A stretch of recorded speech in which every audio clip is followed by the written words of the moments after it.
Assalamualaikum warahmatullahi wabarakatuh. Perkenalkan, nama Bapak Jimmy Yanuar Hadil Fahri. Kalian bisa memanggil Bapak Jimmy.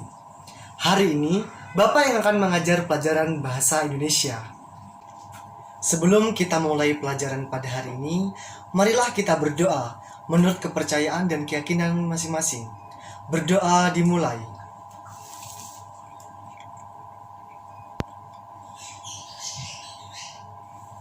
Berdoa selesai. Bagaimana kabar kalian hari ini? Bapak harap kalian semuanya sehat walafiat. Apakah kalian sudah belajar sebelum mengikuti pelajaran ini? Alhamdulillah jika kalian sudah belajar. Bapak sangat bangga kepada kalian. Untuk kalian yang belum belajar, Bapak harap pertemuan selanjutnya kalian sudah mempersiapkan diri. Bapak juga ingin mengingatkan, jangan lupa menjaga kesehatan, karena perang melawan virus corona belum usai. Mari kita jaga diri dan keluarga kita agar selalu hidup sehat dan selalu mengikuti petunjuk pemerintah agar penyebaran virus corona tidak bertambah. Jangan lupa untuk selalu minum vitamin, atur pola hidup sehat, dan selalu pakai masker kemanapun kalian pergi. Adapun capaian pembelajaran pada hari ini. Hari ini, kalian akan mengetahui apa saja struktur naskah pidato persuasif, apa saja ciri kebahasaan yang ada pada pidato persuasif, dan bagaimana langkah menulis pidato persuasif. Setelah kalian mengetahui capaian pembelajaran pada hari ini, tentunya kalian tahu kita akan membahas bab apa. Kita akan membahas bab 2. Silahkan kalian buka buku paket bahasa Indonesia bab 2 halaman 33 dan persiapkan alat tulis kalian agar kalian bisa mencatat hal-hal penting dari video pembelajaran ini. Struktur naskah pidato persuasif ada 4, yaitu salam pembuka, pendahuluan, isi, dan salam penutup.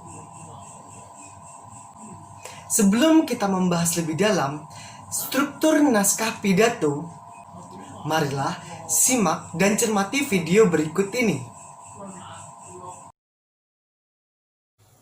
Assalamualaikum warahmatullahi wabarakatuh. Yang terhormat Bapak Ibu Dewan Juri Pidato Peringatan Hari Kemerdekaan, yang saya hormati Bapak Ibu Guru serta teman-teman yang saya sayangi. Puji syukur marilah kita panjatkan kepada Tuhan yang Maha Pengasih dan Penyayang, karena dengan karunia-Nya kita dapat memperingati Hari Kemerdekaan Indonesia yang ke-75 dengan berbahagia meskipun dalam masa pandemi. Perkenankan saya untuk menyampaikan pidato kemerdekaan agar dapat menjadi energi bagi kita semua. Hadirin yang saya hormati, bangsa Indonesia telah melewati perjalanan yang panjang untuk menjadi bangsa yang besar, berkeadilan dan berkedaulatan. Butuh banyak perjuangan dan pengorbanan untuk mempersembahkan kemerdekaan. Tugas kita saat ini adalah harus tetap mempertahankan kemerdekaan dengan cara mengisinya dengan hal-hal yang positif. Kita harus bisa menjadi generasi penerus yang mampu membawa bangsa ini menuju kemajuan dalam berbagai bidang. Sebagai pelajar, tugas kita adalah belajar sebaik mungkin agar kelak kita menjadi penerus bangsa yang mampu mengharumkan nama bangsa. Saat ini pun kita dalam kondisi berperang, namun bukan berperang melawan penjajah seperti pahlawan kita dahulu.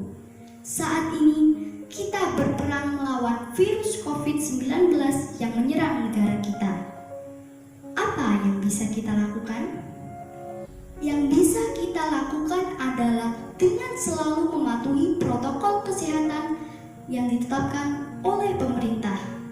Dengan kita mengikuti anjuran pemerintah, kita sudah turut serta dalam mempertahankan bangsa kita.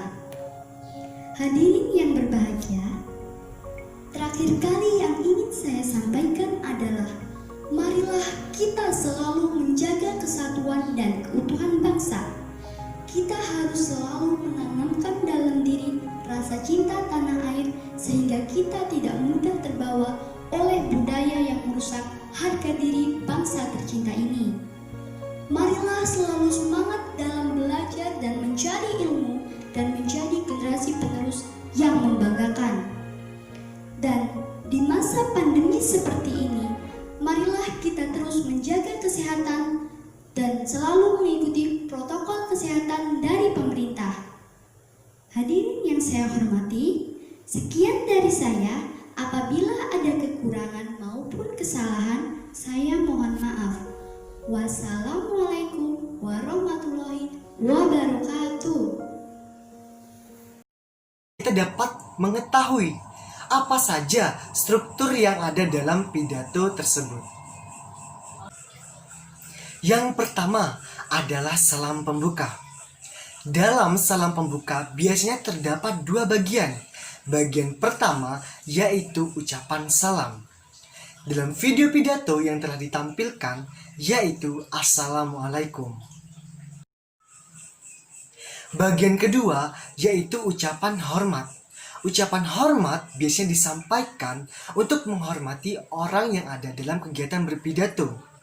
Biasanya ditujukan untuk orang yang memiliki kedudukannya lebih tinggi, orang yang disegani, dan para pendengar atau audiens. Yang kedua adalah pendahuluan. Dalam pendahuluan terdapat dua bagian. Yang pertama adalah ucapan syukur. Ucapan syukur diucapkan untuk bersyukur atas segala karunia yang telah diberikan. Bagian kedua yaitu penyampaian topik atau tema yang akan dibahas dalam pidato.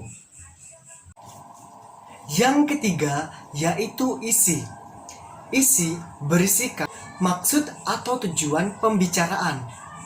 Dalam struktur isi pidato persuasif terdapat tiga bagian. Bagian pertama yaitu pernyataan posisi. Pernyataan posisi yaitu bagian yang berisikan pendapat atau penilaian yang diambil penulis terhadap suatu hal atau persoalan. Bagian kedua yaitu argumen.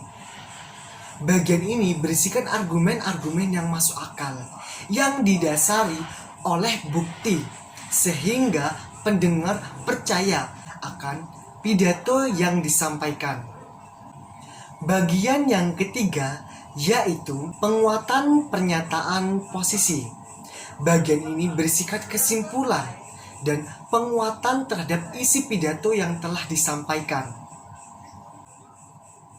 Yang keempat yaitu salam penutup. Dalam salam penutup terdapat dua bagian. Bagian pertama yaitu permohonan maaf. Biasanya isinya untuk meminta maaf akan kata-kata yang tidak berkenan bagi pendengar atau audiens. Bagian kedua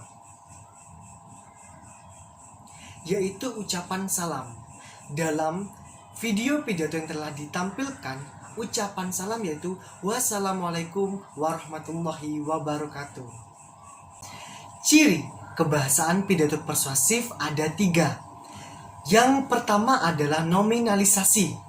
Yang kedua, bentuk pasif dan kata ganti orang. Yang ketiga, kosakata. Yang pertama adalah nominalisasi. Nominalisasi menurut Kamus Besar Bahasa Indonesia yaitu proses membentuk nomina dari kelas kata yang lain dengan menggunakan afiks tertentu. Contohnya, kata makan menjadi makanan. Kata makan yang awalnya kata kerja mengalami nominalisasi atau pembendaan menjadi kata makanan yang di akhir kata terdapat imbuhan an. Contoh lainnya yaitu kata berlari menjadi pelari. Kata berlari mengalami nominalisasi atau pembendaan menjadi pelari yang awalnya imbuhannya berubah menjadi pe. Selanjutnya yaitu bentuk pasif dan kata ganti orang.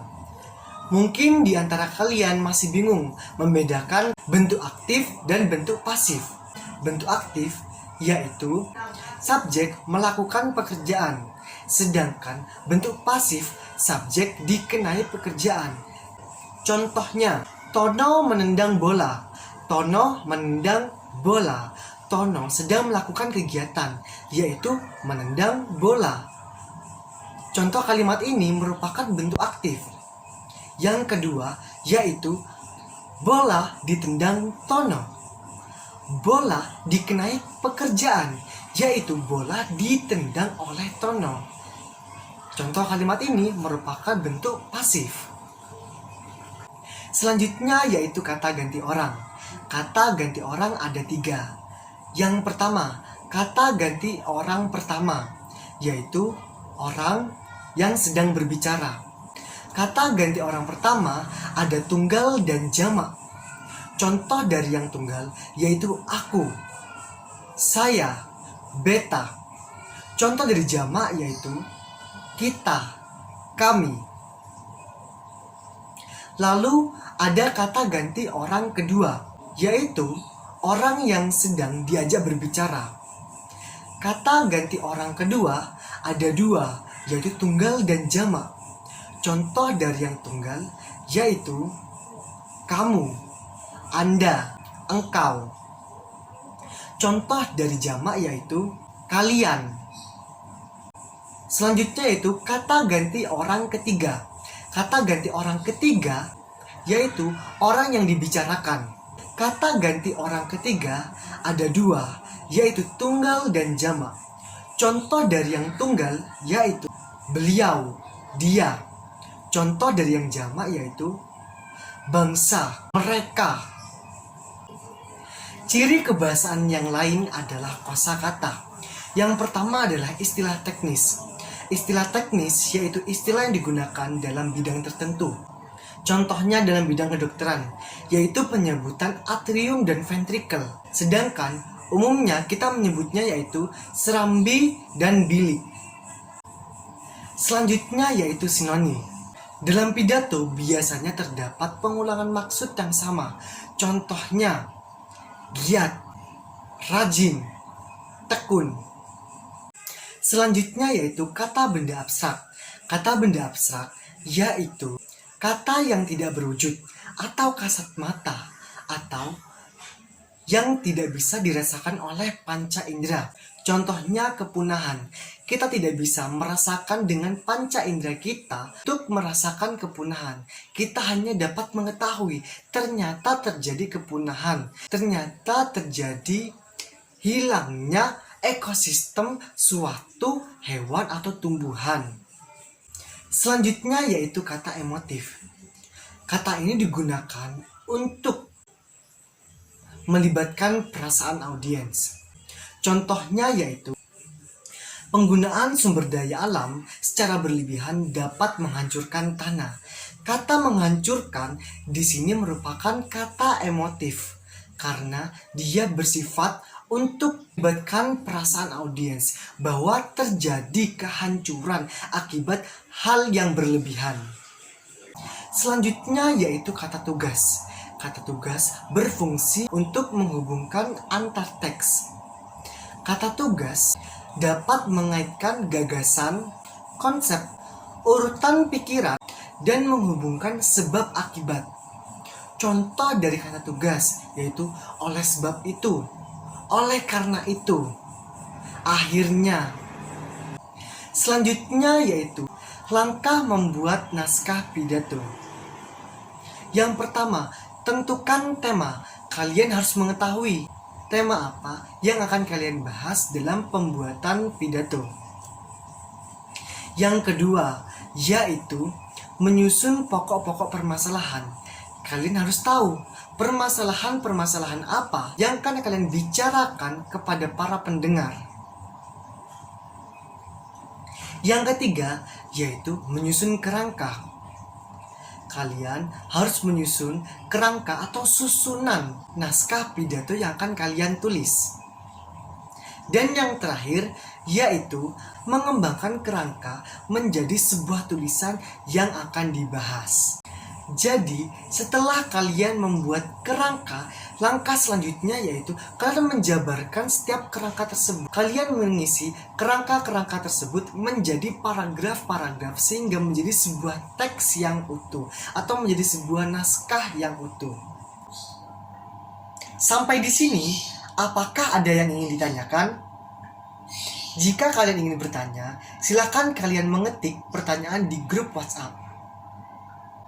Agar kalian lebih paham, Bapak akan memberikan tugas berupa lembar kerja siswa yang Bapak kirim di grup kelas. Kesuksesan didapat bukan dari banyaknya masalah yang datang, tetapi bagaimana bisa atau tidaknya kamu menghadapi masalah yang ada. Sebelum kita mengakhiri pembelajaran pada hari ini, marilah kita berdoa menurut kepercayaan dan keyakinan masing-masing. Berdoa dimulai.